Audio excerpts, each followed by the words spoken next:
Hello everyone. तो आज मैं आप सभी के लिए मॉनसून टिप्स की सेकंड पार्ट वीडियो लेके आई हूँ। इससे पहले मैंने फर्स्ट पार्ट वीडियो आप सभी के संग शेयर किया था और उसमें कुछ खास बातें आप सभी के संग शेयर की थी। तो उसी तरह से आज ये पार्ट 2 का वीडियो है। तो बरसात आते समय तो बहुत सामान सही रहता है, मगर जाते जाते बहुत चीज़ें हमारा बिगड़ जाता है। तो उन्हीं कुछ खास बातों का ध्यान रखना है। तो ये देखिए मेरे फ़ोन का क्या हाल हुआ है।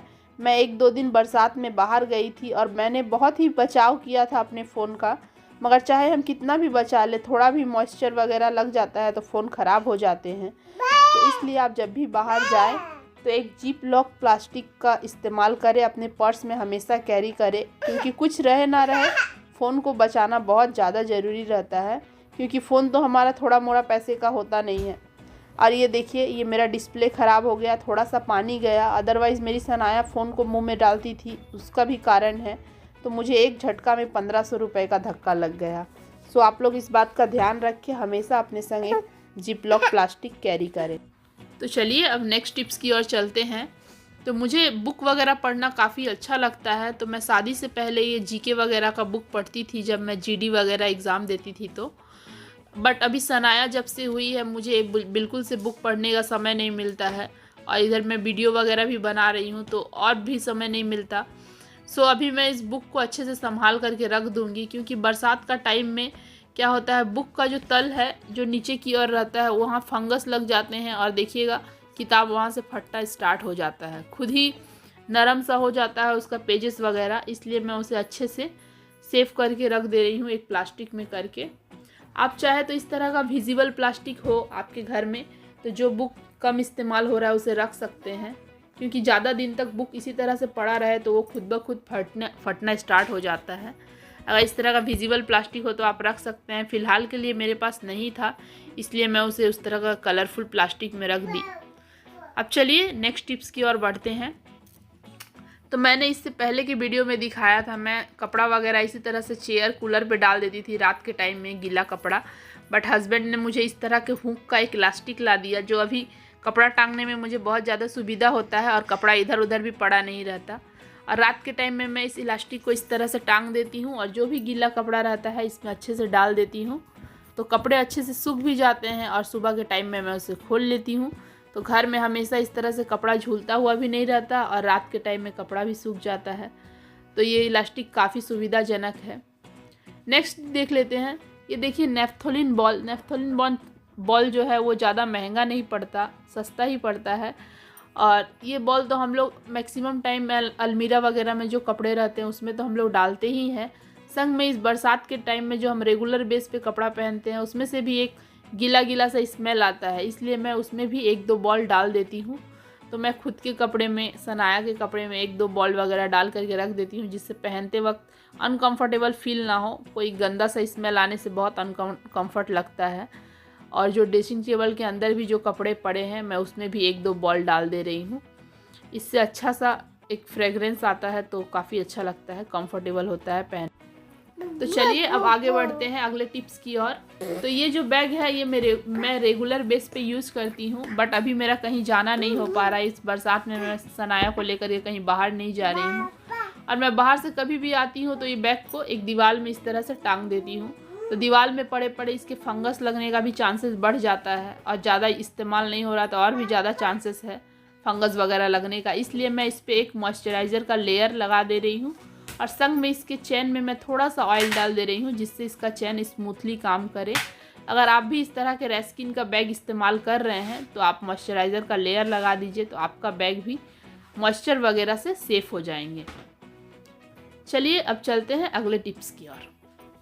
तो ये टिप्स देख लेते हैं। हम लोग को बरसात के टाइम में हो या गर्मी में कभी भी कहीं जल्दी में जाना हो तो हम लोग के दिमाग में उतना ख्याल नहीं रहता, मगर ख़ास करके बरसात में इन बातों का ध्यान रखना बहुत ज़रूरी है।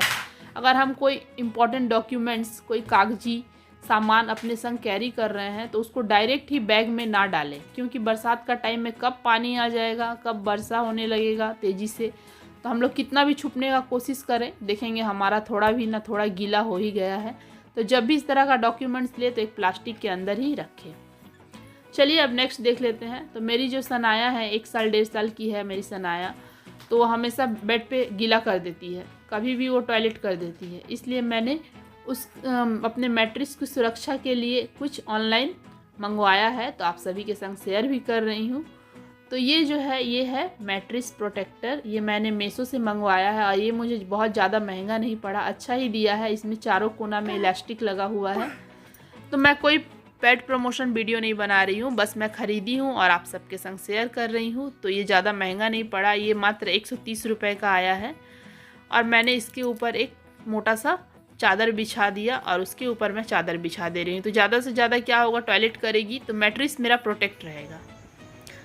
अब चलते हैं अगले टिप्स की ओर। तो देखिएगा, बरसात के टाइम में चारों तरफ गीला कपड़ा रहता है जिससे घर में एक अजीब सा स्मेल आता है। तो उसके लिए मैं यहाँ रूम स्प्रे का इस्तेमाल कर रही हूँ। आप चाहे तो सेंटेड कैंडल वगैरह भी इस्तेमाल कर सकते हैं। तो ये मैं अधिकतर बरसात में ही इस्तेमाल करती हूँ, इसलिए एक रूम स्प्रे घर में हमेशा रखती हूँ। अब चलते हैं अगले टिप्स की ओर। तो बरसात के टाइम में जानते हैं बरसात होता है तो कितना ज़्यादा इंसेक्ट वगैरह रहते हैं। तो उसके लिए घर में इमरजेंसी के लिए लाल हिट, काला हिट, लक्ष्मण रेखा, ये कॉकरोच मारने का लक्ष्मण रेखा है। तो ये सबको घर में रखना बहुत ज़रूरी है क्योंकि इसमें बहुत ज़्यादा इंसेक्ट रहता है बरसात में। अब ये देख लीजिए, ये बहुत ही इम्पोर्टेंट है। तो ये जो सिंदूरदान है ये एक लकड़ी का है। तो मैं ड्यूरिंग पीरियड्स ये इस्तेमाल नहीं कर रही थी लगभग 7 दिनों तक, तो इसमें फंगस लग गए हैं। तो लकड़ी के सामान में मॉइस्चर बहुत जल्दी पकड़ लेता है जिसकी वजह से फंगस वगैरह लग जाते हैं। अगर आप अपने घर में लकड़ी का चॉपिंग बोर्ड वगैरह इस्तेमाल कर रहे हैं तो इस बात का ध्यान ज़रूर रखें। तो मैं सिंदूरदान में जिस तरह से फंगस लग गया तो मैं उदाहरण के तौर पे आप लोगों को दिखाई। तो आप चॉपिंग बोर्ड वगैरह इस्तेमाल कर रहे हैं तो अगर जब भी उसमें मॉइस्चर रहे, जब भी आप काम कर रहे हैं, संग संग उसे एक सूखा कपड़ा से पोंछ लीजिए। हो सके तो उसमें 1-2 बूंद ऑयल वगैरह भी डालिए, जिससे ऑयल का लेयर रहने से उसमें फंगस लगने के चांसेस बहुत कम रहते हैं। तो मैंने उसे साफ़ कर लिया। इसमें सिंदूर था इसलिए मैं उसे अंदर से धोई नहीं, बस ऊपर से साफ़ कर ली। और इस लकड़ी के चॉपिंग बोर्ड पर भी थोड़ा मोड़ा पानी रहता है तो मैं अच्छे से साफ़ कर लेती हूँ। तो ये सब कुछ इंपॉर्टेंट बातें हैं। आशा करती हूँ आप सबको ये सब इंपॉर्टेंट बातें पसंद आ रही होंगी। अगर वीडियो पसंद आ रहा होगा तो वीडियो को लाइक करना ना भूलें। हमारे चैनल पे पहली बार आए हैं तो सब्सक्राइब कर लें। और मैंने इसका पार्ट 1 वीडियो और एक बनाया है, आप लोग चाहे तो उसे देख सकते हैं। और ये मेरा एक आखिरी टिप्स है, तो आप लोग इसे गौर से देख लीजिए। तो बरसात के टाइम में हमारा उतना ध्यान नहीं रहता है क्योंकि हम लोग कहीं बाहर से आते हैं और अपने लगेज वगैरह को छज्जा पर रख देते हैं इसी तरह से। मगर बरसात के टाइम में मॉइस्चर का ही प्रॉब्लम है, हर चीज़ में मॉइस्चर लग जाते हैं तो उसके ख़राब होने का चांसेस बढ़ जाता है नमी पकड़ लेने से। और ये मेरा लगेज बहुत ही अच्छा लगेज है, तो मैं नहीं चाहती हूँ कि 2-3 महीना में कुछ ख़राब हो जाए। और मेरे पापा का दिया हुआ है तो मैं बहुत ज़्यादा संभाल के रखने की कोशिश करती हूँ, क्योंकि आप जानते हैं मम्मी पापा का दिया हुआ कोई भी गिफ्ट बहुत ज़्यादा मायने रखता है बच्चे के लिए। तो मैं उसे बस एक प्लास्टिक में अच्छे से बांध ली। हस्बैंड आएंगे तो मैं उसे छज्जा पे रख दूँगी। तो मैं आप सबको दिखाती हूँ इसका लोकेशन मैं कहाँ रखती हूँ। तो देख लीजिए, वहाँ जहाँ रखती हूँ ऊपर एक बहुत बड़ा खिड़की है। तो मेरे छज्जा के ऊपर बहुत बड़ा खिड़की है जहाँ से बरसात ज़्यादा होने से बारिश की बूंदें वगैरह झटका आता है। तो मैंने अपने लगेज को प्रोटेक्ट कर लिया। और सबसे आखिरी और इम्पॉर्टेंट बात, बरसात के टाइम में बहुत ज़्यादा कीट पतंग उड़ते रहते हैं, तो अपने खाना वगैरह को हमेशा ढक कर के रखें। उम्मीद करती हूँ आप सबको मेरा आज का ये वीडियो पसंद आया होगा। अगर वीडियो पसंद आए तो मेरे वीडियो को लाइक करना, चैनल को सब्सक्राइब करना ना भूले। आज के लिए इतना ही, मिलते हैं नेक्स्ट वीडियो में। Bye bye.